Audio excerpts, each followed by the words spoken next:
আসসালামু আলাইকুম গাইজ, এই যে লোকেশনটা দেখতে পাচ্ছেন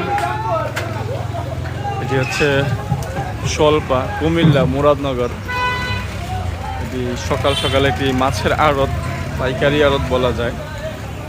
তো এটি একদম ভোরবেলা থেকে এখন প্রায় শেষ পর্যায়ে মাছের হাটটি।